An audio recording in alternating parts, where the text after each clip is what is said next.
Lister Petter is a British company who can date its roots back to 1867. It specialised in small and more recently medium-sized diesel engines in the power generation market. It is something of an anomaly or oddity in that it supplies power units predominantly to developing markets that are technically inferior to their domestic competitors, but as a result are superior in terms of reliability. This is achieved in a number of ways, most notably in cast iron production, air cooling, crank handle starting, think Ford Model T, and their ability to produce power at half the revolutions of their competition. The downsides are relative inefficiency, low power to weight ratio, and they are quite expensive. However, if one found themselves in the remotest parts of the planet and in need of a reliable power source, I couldn't think of a better engine to supply it. And neither can most generator manufacturers, which is exactly the market Lister Petter finds itself catering for. A coincidence, maybe. In short, Lister Petter is an industrial legacy of the former British Empire, where it had almost a monopoly on the colonialist market for reliable power generation in far-flung corners of the earth. But do not think Lister's fortunes have declined with the empire. They have diversified into backup power generation for key strategic and military infrastructure.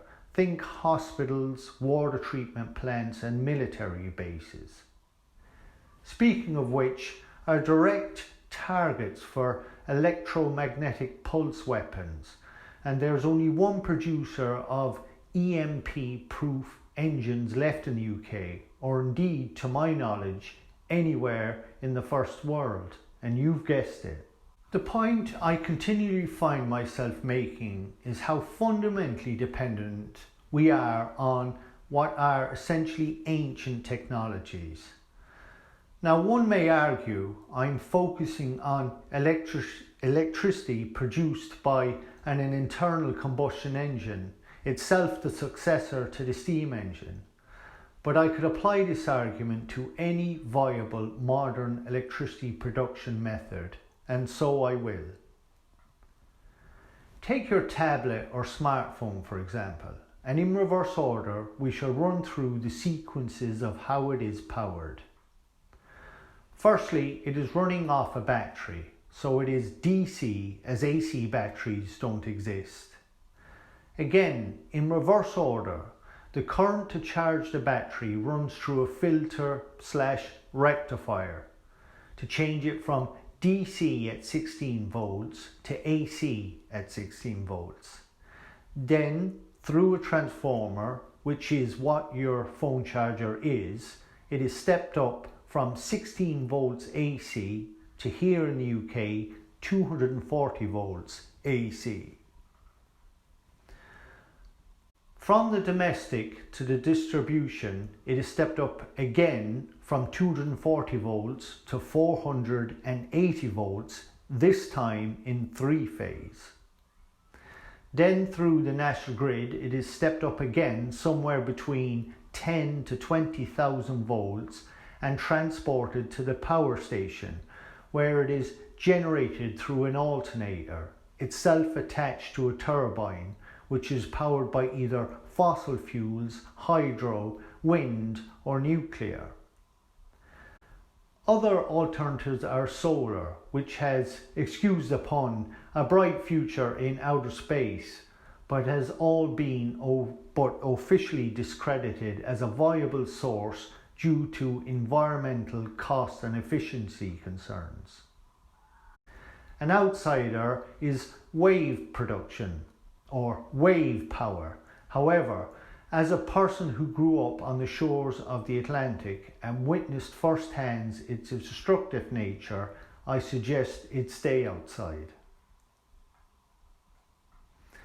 That leaves the remaining alternatives, even green, completely dependent on turbines alternators, transformers and rectifiers, all of whom have been around as long as Lister Petter engines. If history is over and we are in a new paradigm, then by extension we should be seeing stocks and shares in the companies who produce these components tanking, but we don't. We see the exact opposite. Moreover, social media, Silicon Valley, and every smartphone on the planet is dependent on the production and utilization of this relatively Jurassic technology. To say otherwise is putting the cart before the horse. But the really depressing part is, like its contemporaries, there is no solution to the energy crisis. As Angela Merkel is becoming painfully aware with her non-nuclear policy, which has brought increased bills, electricity imports from nuclear nations, more coal plants and increased carbon footprint, there are only trade-offs.